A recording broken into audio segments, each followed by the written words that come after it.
Bom dia, oitavo ano, tudo bem com vocês? Vamos aqui para mais uma aula de correção da lista de revisão do segundo bimestre, tá bom? Vamos ver se terminamos aqui nessa videoaula, certo? Na última aula, nós paramos na questão 32, então, logicamente, a partir da 33 nós vamos conversar aqui. Bom, peguem a lista de vocês, acompanhem a correção das questões, qualquer dúvida, pergunte, tá bom? Lá no WhatsApp. E vamos lá. 33, analise os termos sublinhados e escreva A, se for complemento nominal, B, se for objeto indireto. Bem, o complemento nominal, ele vai completar o sentido aí de nomes, né? Substantivos. Se os substantivos forem abstratos, nós temos aí complemento nominal de adjetivo e também de advérbios. Agora, se nós estivermos falando de complemento verbal, aquele que inicia ali com a preposição, aí nós temos um objeto indireto, tá bom? Então, vamos lá, nós temos que observar se o complemento destacado ali é complemento nominal ou um complemento verbal, ou seja, objeto indireto. Se for complemento nominal, A. Se for objeto indireto, B. Vamos lá, letra A. Esse filme é impróprio para menores. Impróprio. Filme impróprio. Impróprio é adjetivo. Se está completando ali o sentido de um adjetivo, que é um nome, então é complemento nominal. Letra A. B. Você gostou desse filme? Veja só, você gostou. Gostou é um verbo, né? E se eu te falo, você gostou? Gostou de quê?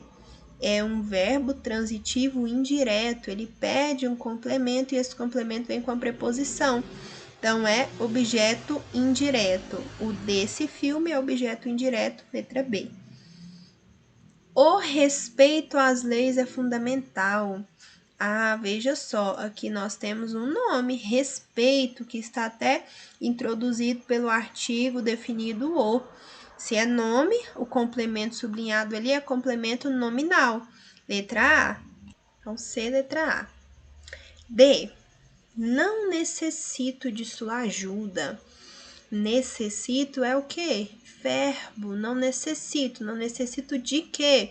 É um verbo que pede um complemento, um verbo transitivo direto que pede um objeto e indireto, né? Aliás, um verbo transitivo indireto que pede um objeto indireto, que é introduzido aqui por uma preposição. Então, de sua ajuda é complemento verbal, objeto indireto, B. Letra E. Não duvido de sua sinceridade. Não duvido, mais uma vez, duvido é verbo. É um verbo transitivo indireto que pede um objeto indireto. Letra E também é B. F. Todos estavam confiantes na vitória. Todos estavam confiantes. Confiantes aqui é um nome. Temos aqui, né, um predicativo, um adjetivo, né? O predicativo é o adjetivo ligado ali ao sujeito, né? Então, se está completando o sentido de um adjetivo, é um complemento nominal, né? Adjetivo é nome. Então, letra A. Aqui nós temos a preposição, né, junto com o artigo definido a, em a, juntos formam na vitória. G, orgulho-me. Veja só, orgulho-me de quê? É um verbo que precisa de um complemento. É um complemento que vem com preposição, então é um objeto indireto. Aqui nós temos letra B, objeto indireto. H, duvido de sua capacidade para fazer o trabalho. Duvido, verbo. Duvido de quê? O verbo duvidar. Duvido de quê? Então, se completa o sentido de verbo, é um objeto indireto. Letra B. De sua capacidade, objeto direto. Letra B. A ordem fica AB, AB, BA, B, B. 34. Essa é a questão mais fácil de toda a lista, tá? Com suas palavras, explique o que é biografia e também autobiografia. Nós trabalhamos aí, né, em diversas situações esses gêneros textuais, esse gênero textual, né, que é a biografia, o seu subgênero e a autobiografia. Pessoal, o que é biografar, né? Biografar, falar sobre a vida de alguém, né? Bio, vida, grafia, escrita. Então, é escrever sobre a vida de alguém. Já a autobiografia é quando eu mesmo produzo uma biografia sobre a minha vida, é quando você escreve sobre a sua própria vida, tá bom? Então, biografia, falar sobre a vida de alguém. Autobiografia, falar sobre a própria vida. Tá? Então, a biografia é um gênero textual usado para descrever a vida de alguém, né? Relatar a vida de alguém. Geralmente, alguém famoso que possua algum fato relevante a ser biografado, né? Então, a biografia de famosos aí não é difícil de encontrar, né? Você coloca o nome do famoso lá no Google, já aparece pelo Wikipédia mesmo a sua biografia. Agora, a autobiografia é quando a própria pessoa relata, fala sobre sua vida. 35. No capítulo 3 de língua portuguesa, do livro de língua portuguesa, estudamos duas funções de si. Quais foram essas funções? Não tem muito tempo, né, que nós vimos aí as funções de si, como partícula apassivadora, né, ou pronome apassivador, e índice de indeterminação do sujeito ou indeterminador do sujeito. Então, nós temos ali algumas orações em que o sujeito é indeterminado, né? O si vai indicar essa indeterminação. E como pronome apassivador ali na voz passiva sintética. 36. Como é formada a voz passiva analítica? Dê dois exemplos. Bem, a voz passiva, que é aquela em que o sujeito ele não realiza ação, ele sofre ação verbal, ele é paciente. Essa voz passiva possui duas formas, a forma analítica e a forma sintética, né? Aqui na 36 nós vamos falar o que é a voz passiva analítica e na 37 a voz passiva sintética. Bem, a voz passiva analítica, ela é formada pelo verbo auxiliar ser, seguido de um verbo no particípio. Veja só, então nós temos o ser mais o particípio. Essa é a forma analítica, né? Nessa voz, o sujeito é paciente, isto é, recebe ou sofre a ação verbal, e o agente da passiva pode ou não aparecer. Exemplo: os pescados foram devolvidos ao habitat natural pelos agentes da polícia. Aqui nós temos os pescados, que é o sujeito, o ser mais o particípio, o ser, ele no passado, né, foram, o particípio, e aqui o agente da passiva. Temos aqui a voz passiva analítica. Mais um exemplo: uma rede de 600 metros foi apreendida na busca. Nós não temos ali, né, por quem, nós não temos o agente da passiva, porque na voz passiva analítica, né, o agente da passiva pode ou não aparecer, se não aparecer não tem problema. A carta foi escrita por João, aqui nós temos tanto a forma ser mais particípio e o agente da passiva, né? O sujeito recebendo a ação e o agente que realiza esta ação. 37. Como é formada a voz passiva sintética? Agora já é a sintética. Ela é formada por um verbo transitivo direto na terceira pessoa, acompanhado do pronome apassivador si e do sujeito paciente. Então, vamos lá. Aqui nós temos o verbo transitivo na terceira pessoa, e é um verbo transitivo direto, aquele que necessita e que pede um objeto direto, e o pronome apassivador si.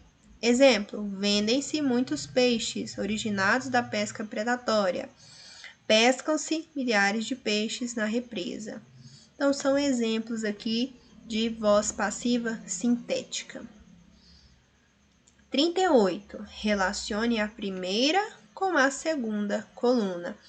Aí nós temos aqui o si como pronome apassivador, si como pronome reflexivo, aquele presente na voz reflexiva, e si como índice de indeterminação do sujeito. Primeiro, nós temos: indica que o sujeito não está determinado na oração. Acompanha verbos intransitivos e transitivos indiretos, sempre na terceira pessoa. Nós vimos aqui, anteriormente, que na voz passiva, né, o se apassivador, ele acompanha o verbo transitivo direto. Aqui está falando que nós temos o se junto com verbos intransitivos e transitivos indiretos, diferente do se apassivador, né? Se ele indetermina, né? Veja, o sujeito não está determinado. Portanto, nós temos o se aqui como um índice de indeterminação do sujeito. 3. Próxima. Acompanha o verbo transitivo direto e indica que a oração está na voz passiva sintética. Veja só, se está na voz passiva e acompanha o verbo transitivo direto, temos a presença do índice apassivador, né? O pronome apassivador. E, por último, indica que o sujeito é, ao mesmo tempo, agente e paciente da ação verbal. Essa é a voz reflexiva, né? Então, se como pronome reflexivo. 2. A ordem 3, 1, 2. Veja a imagem a seguir e responda o que segue. Veja só, nós temos aqui anúncio de criação. São Paulo, Clube de Criação de São Paulo 2003. Aqui nós temos uma imagem, né? E lá nessa imagem, nós temos uma placa, uma faixa, né? Escrito Vende-se. 39. Leia a oração que aparece na faixa Vende-se. Em que voz verbal ela se encontra. Veja só, nós até hoje utilizamos exemplos ali, né, com o verbo vender, para apresentar a voz passiva sintética, né? Veja só, aí nós temos um verbo que está na terceira pessoa e é um verbo transitivo direto. Vende-se o quê, né? Se é um verbo transitivo direto na terceira pessoa, ali nós temos a voz passiva sintética. O se ali é um pronome apassivador. Então, a voz verbal, voz passiva sintética. 40. Ainda sobre a questão anterior, que elementos em sua estrutura possibilitam essa identificação? Como eu disse, o verbo vender, né, que é, vamos completar aqui, que é transitivo direto, está na terceira pessoa e está acompanhado da partícula apassivadora se. Então, isso me mostra que a voz verbal presente aqui em Vende-se é a voz passiva, sintética. Leia a tirinha e responda o que se pede. Ouça este anúncio, H. Vende-se camelo de 3 anos, único dono. Consome pouco combustível. 41. Analisando a fala do personagem no segundo quadrinho, responda: qual o sujeito da oração e como pode ser classificado? Em que voz se encontra o verbo da oração? Então, lá no segundo quadrinho, nós temos: vende-se camelo de 3 anos, único dono. Qual é o sujeito da oração? Quando nós estudávamos a formação da voz passiva sintética, nós vimos que o sujeito ele vem sempre após o verbo, né? Ali nós já vimos que o verbo vender, na questão anterior, né, nós já vimos, e na outra também, que o verbo vender, ele é transitivo direto, então aqui nós temos a presença da voz passiva, né? Voz passiva sintética, e camelo de 3 anos é o nosso sujeito. Ele está após o verbo. Então, camelo de 3 anos é o nosso sujeito. E como esse sujeito pode ser classificado? Ele é um sujeito paciente, ele está recebendo a ação, não é voz passiva? Sujeito paciente. Em que voz se encontra o verbo da oração? Voz passiva sintética.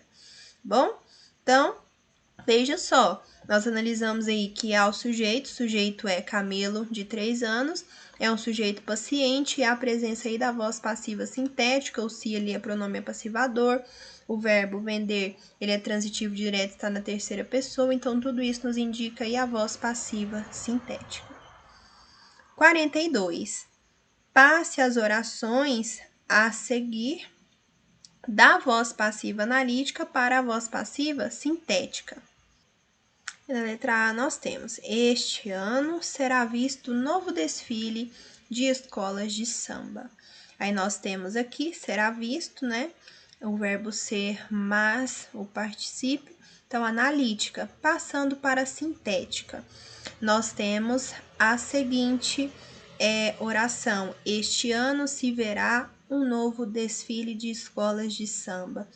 Mas, professora, nós vimos que o se, ele fica junto com o verbo, né?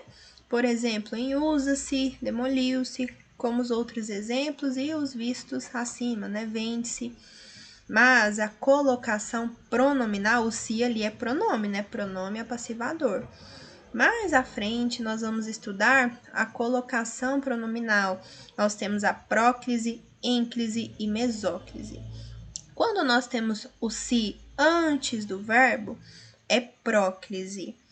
Quando nós temos depois do verbo, como estes exemplos que nós vimos até então de voz passiva sintética, está depois do verbo, unindo-se a ele com o hífen, aqui nós temos a ênclise. Quando nós vamos iniciar uma oração, nós não podemos colocar o se antes do verbo, ou seja, nós não podemos utilizar a próclise. Por isso que é errado falar, né? Te amo. Orientando-se aí a partir da colocação pronominal, certo? É amo-te, né? Isso a partir da gramática, né? Mas já até se cristalizou, né? Eu te amo. Mas enfim. Mas aqui no caso, nós vamos utilizar a próclise e não a ênclise, como nestes outros exemplos aqui, usa-se, demoliu-se, porque nós temos um advérbio, este ano, uma locução adverbial, né, de tempo, este ano. E aí nós temos algumas situações em que nós temos ali inicialmente na oração ou um advérbio, né, uma expressão adverbial, ou uma negativa, né, o não. Então, aí nós não utilizamos a ênclise, aí nós colocamos aqui o se antes do verbo, tá bom? Mas aqui nós temos, não deixamos aí de utilizar a voz passiva sintética, tá? Este ano se verá um novo desfile de escolas de samba, né? Verá o quê? Veja, temos aí a presença de um verbo transitivo direto, terceira pessoa, o pronome se, ele só está antes do verbo por conta do advérbio, tá bom? Este ano, certo? Novo desfile de escolas de samba é o sujeito. Está sublinhado aí para demonstrar para vocês. B. O maracujá é usado como tranquilizante.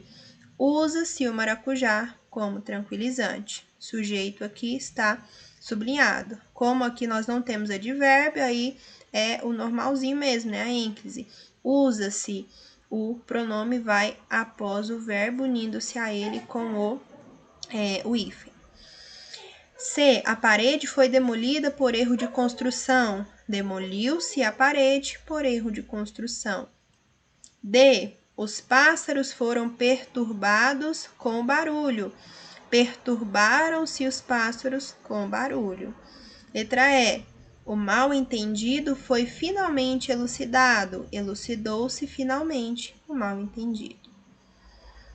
43. Passe as orações que se encontram na voz ativa para a passiva analítica e vice-versa.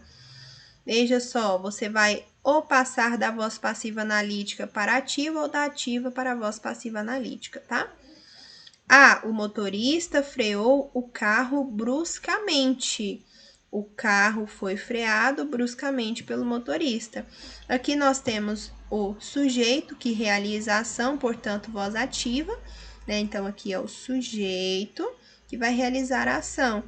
Como na voz passiva quem realiza a ação é o agente da passiva, o sujeito aqui tem que virar agente da passiva, né? Então, o motorista virou agente. O carro foi freado bruscamente pelo motorista.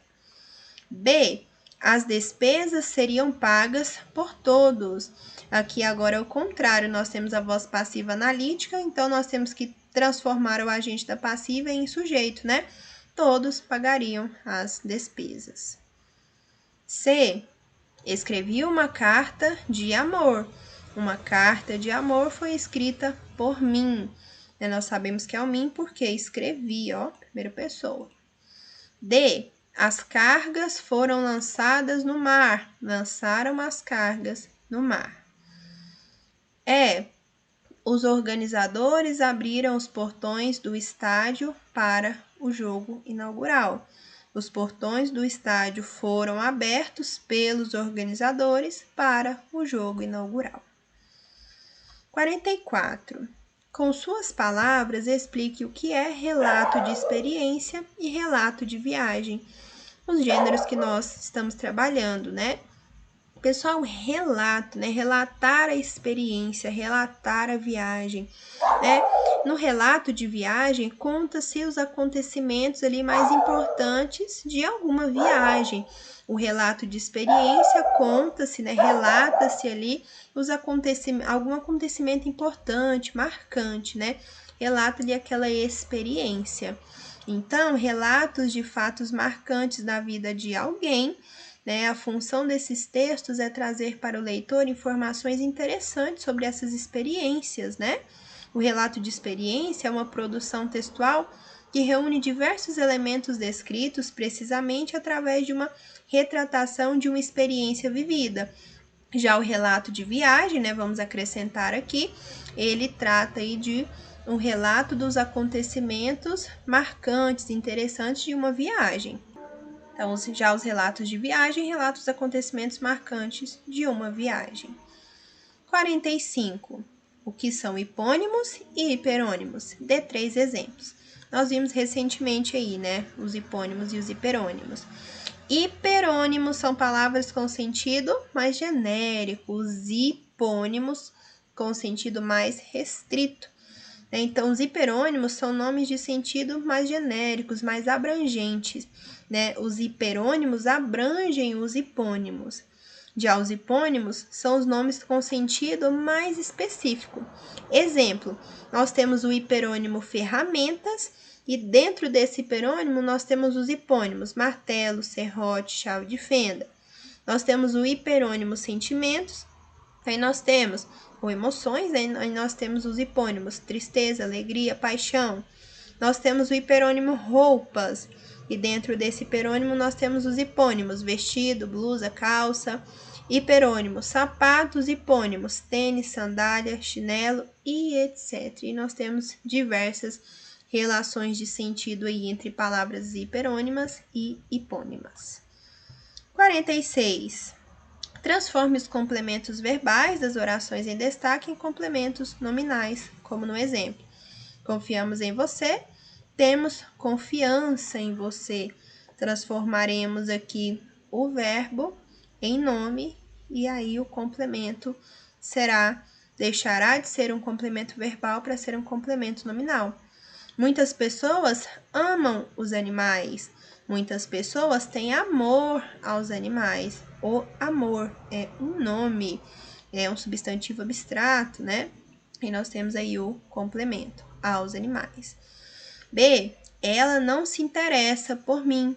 Ela não tem interesse por mim. C. O governo queria realizar a votação. O governo queria a realização da votação.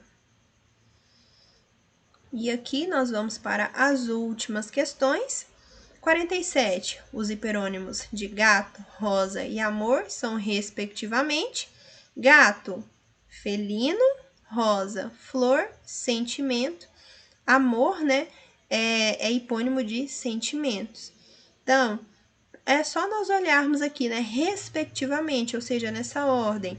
Esporte é o hiperônimo de gato? Claro que não. Inseto é o hiperônimo de gato? Também não. Felino é o hiperônimo de gato? É, então C, D e E caberiam aqui. Rosa é o hipônimo de quê? De flor? Sim. É de sentimento? Não. Então, nós já descartaríamos as duas últimas. Ficaríamos aí com a C, tá bom? Então, hiperônimo, felino, hipônimo, gato. Hiperônimo, flor, hipônimo, rosa. Hiperônimo, sentimento, hipônimo, amor. E 48, as palavras homônimas se dividem em homófonas e homógrafas. Explique. Pessoal, o que são palavras homógrafas? Homo, igual. Grafia, grafas aí, né? Homógrafas. Significa grafia, que é escrita. Então, nós temos a mesma escrita. Possuem a mesma escrita, a pronúncia e o significado são diferentes. Já as homófonas, nós temos homo, igual, fonas, fono, som. Então, possui a mesma pronúncia e a escrita e o significado são diferentes. Bom, são as palavras homônimas que se dividem em homófonas e homógrafas. E temos também as homônimas perfeitas, né? Pessoal, finalizamos aqui a correção da nossa lista com a seguinte frase, né? Dias ruins não foram feitos para desistir, mas para você mostrar sua força. Nós estamos aí, né, passando por um momento difícil, já tem mais de um ano, né? E não só esse contexto de pandemia, né? Tantos momentos difíceis que nós passamos em nossa vida. Mas esses momentos não são para nós desistirmos, sim para nós mostrarmos nossa força.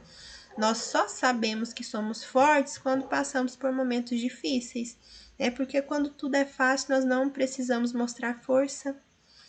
Então, desejo que vocês tenham um excelente final de semana, um ótimo dia, bons estudos, boa preparação aí para as avaliações, tá bom? E qualquer coisa eu estou disponível no plantão. Até a próxima aula.